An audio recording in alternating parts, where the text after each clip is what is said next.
Yeah. What's going on, y'all? Welcome.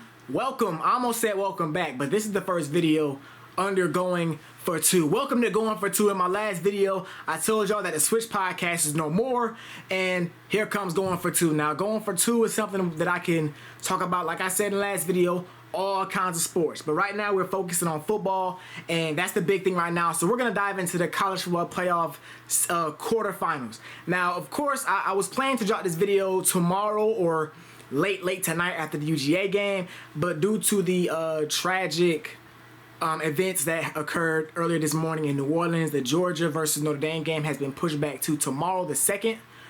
Thoughts and prayers with everyone affected by the terror attacks in New Orleans. So I'm gonna bring on this video now because I feel like I want to go ahead and record now, because the way this Ohio State Oregon game looks like, there's not gonna be too much to talk about. But I'm gonna get into that a little later. First, I want to start off with the game last night: Penn State versus Boise State.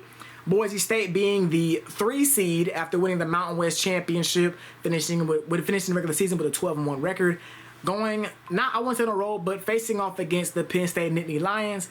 And to me, I think that game went pretty much how you would expect it to go. Penn State came out and won the game 31-14, and it was pretty much all Penn State from the very jump. You look at the stats. Drew Aller, quarterback for Penn State, had a decent day. Didn't really have to be too busy. 171 passing yards, 3 touchdowns, 0 interceptions. The ground game, which is what you would expect to be in control in a matchup between a is it called Power 4? Power 4 and a non-Power 4 team. It's kind of how you expect. The line of scrimmage is going to be dominated by the bigger team, and that's what it was. You got Singleton and Allen both dominated the ground game. Ketron Allen finished with 134 yards on 17 carries, and Nick Singleton finished with 87 yards on 12 carries and a touchdown. So, and it wasn't really just the offensive line trenches. It was the defense. We know about Ashton Jeanty. We know about how good he is and how electric he is when he has that ball in his hands. But if I'm a coach, I'm thinking, okay, fine, I'm not going to let Jeanty beat me. I know you're going to get the ball 30, 40 times. Or 40 times would be outrageous. I know you're going to get the ball 30 times. I'm going to put 8, 9 guys in that box, and I'm going to make them beat us over the top. And the issue with this game, they really just couldn't do it. They started out really slow. They had a couple turnovers. Jeanty even fumbled on one of the first drives for Boise State. Just a bunch of turnovers, and things went left, and this game was really never in doubt. I want to say Boise State, they cut the game to 3 because I didn't watch the whole game. They cut the game to 3 in the third quarter. They was down 3 going into the fourth quarter, but you know, I believe that Penn State wasn't really challenged at all this game. And I think this is a good game to, I guess, tune up some stuff and fix some stuff. But the team you're going to be facing in the next round, potentially Georgia or Notre Dame, they're going to be a lot better than this Boise State team. And that's no disrespect to Boise State and no disrespect to Ashton Jeanty in the season that he had. But, you know, we didn't really have too high expectations for Boise State when it comes to the College Football Playoff. Looking at Boise State stats, you have Ashton Jeanty finishing with 30 carries and 104 yards. Maddox Madsen had 304 yards passing, 1 touchdown, 3 interceptions. And I also mentioned Jeanty fumbled the ball twice, only lost one of them. But it really, Boise State really just was not they were outmatched. And that's the bottom line. And you know, if you saw this game going differently, kudos to you.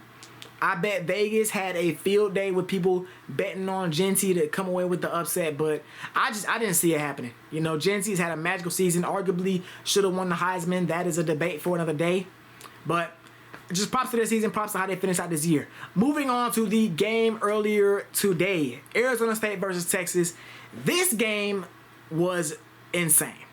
It was insane. This is a game that I did not see. I thought Texas was gonna blow them out. I'm gonna be 100% honest with y'all. I look at Arizona State. I look at Cam Scatterbull, who's gonna get my respect. I'm gonna go into him a little bit later. I look at Cam Scatterbull and how, you know, he's Arizona State and Boise State are kind of similar when it comes to, this is a team that's going to run the ball 1,000 times. They're going to get in your face. They're going to smash mouth football. And the conferences that they're in, Boise State being in the Mountain West and Arizona State being in the Big 12, they're not playing against the biggest, strongest guys. And when you come and play against these Penn States and Texases, Penn State and Texas are 2 top 10 run defenses in the country, it's going to be tough if that's the primary thing that you do, run the ball, and you haven't really shown that you can throw the ball at a high level to say that you're not one-dimensional. But Cam Scatterboo in Arizona State. First, I just want to go into Cam Scatterboo first. That man, he put a team on his back. He did everything. He ran a touchdown in. He threw a touchdown. He caught a 60-yard pass that set up another touchdown. And, you know, he really sparked the team up when he ran for, I want to say, 40 or 50. It was a 40 or 50-yard run in that third quarter that kind of got this team rolling and got them going. But my thing is, looking at this game, Texas, when they scored to go up 24-8, I want to say early fourth quarter, when that happened, that should have been the game. That should have been it. You know, there were eight. I remember Arizona State had the ball with 8 minutes left. They were running the ball still because that's their offense. They're gonna run the ball. They're running the ball still with 8 minutes left. And I'm thinking, okay, wow, well, they're not scoring fast enough. They may not get the ball back. So Arizona State scores, and then the next drive, I want to say on the 2nd and 5, maybe it might have been 3rd and 5. Quinn Ewers goes deep, and a beautiful play by the cornerback, number 12, for Arizona State, picking that ball off, and I was like, oh my goodness.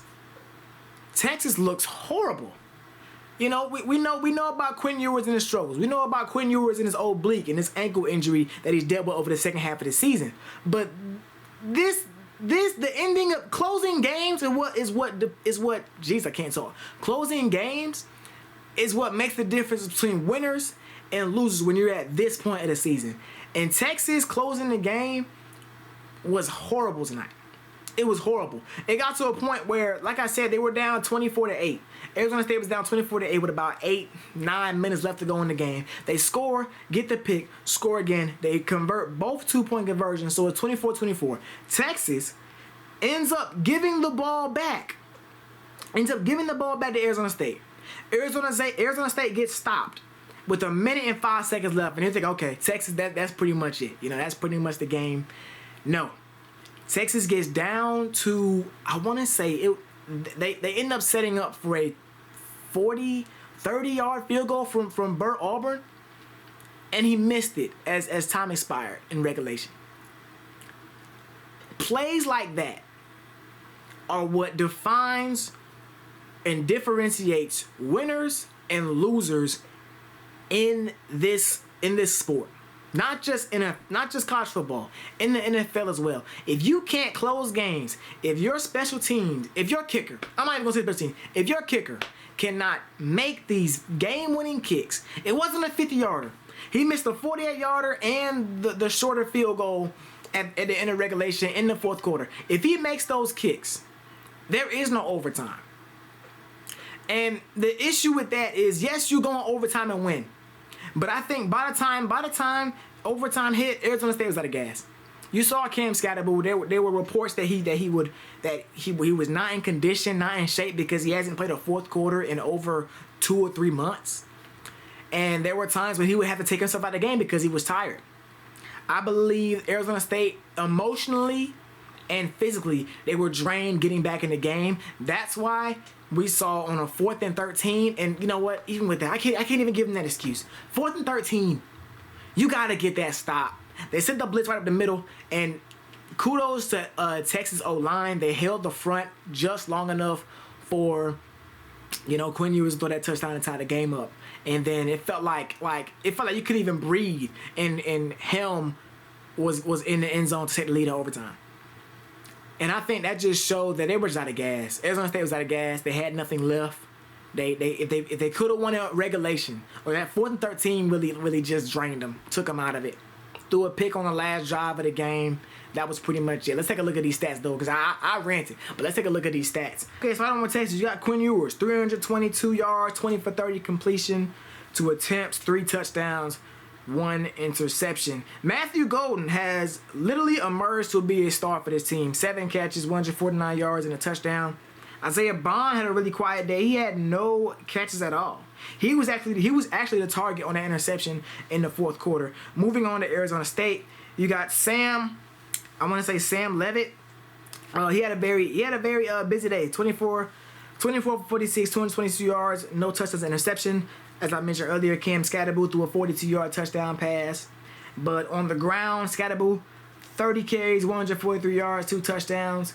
Sam Levitt also had a big day running. He made a couple big time plays with his feet, you know, avoiding tackles and just keeping the chains moving for his team. Scatterboo also led his team in receptions, 8 catches for 99 yards, 0 touchdowns, and Malik McCain was the receiver that caught Scatterboo's touchdown pass. So, moving on to next round, what do I see from Texas? I think Texas, I'm not gonna lie to y'all, I'm not a believer anymore. I think Texas tried their best to make us believers, but I'm not a believer. They lost to Georgia twice. They got stomped by Georgia at home in regular season, and then lost the game in overtime in the SEC championship. And I felt for a second, okay, still they may get back to the championship. But I look at Ohio State and how they looked in this first half against Oregon. Or Ohio State might win the championship. And this like I said last video, I'm a diehard Dogs fan. Ohio State might go win the national championship. So we're gonna go ahead and talk about them. At the first half, and I want to get this right because the game is still going. Okay, so Ohio State is up 34-8. Oregon scored in the last drive at halftime. I came up here when it was 34-0. Ohio State is punched them guys in the mouth.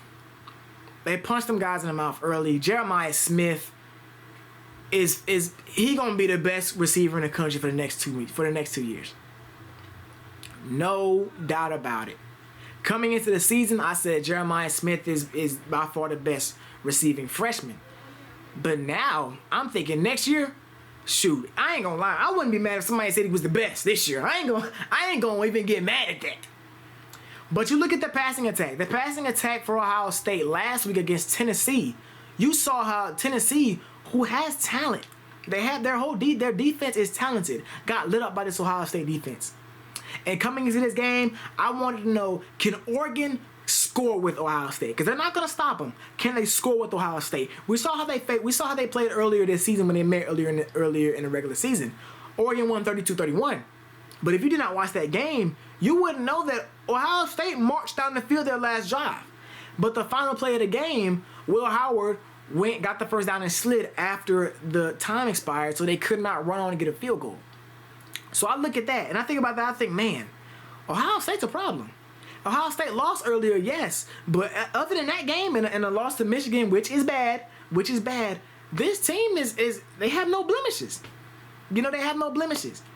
Like I said, the Michigan loss was bad, but the Oregon loss, that's not something that I can say is a diminisher to their resume. And I think their resume is on full display right now with how good they're playing.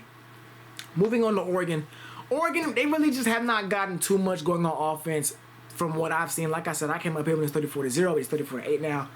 I want to say they have a couple guys missing as well. Let me see. Yeah, I believe Jordan James is out with injury. I think he's not. I think he's either in the tent. He was either in the tent or he's out. And they just got punched in the mouth. They look like a team that's rusty. They look like a team that didn't play last week. And that can't happen against Ohio State.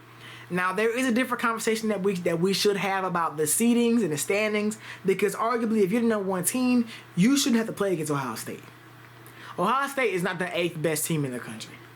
They're way better than the 8th best team in the country.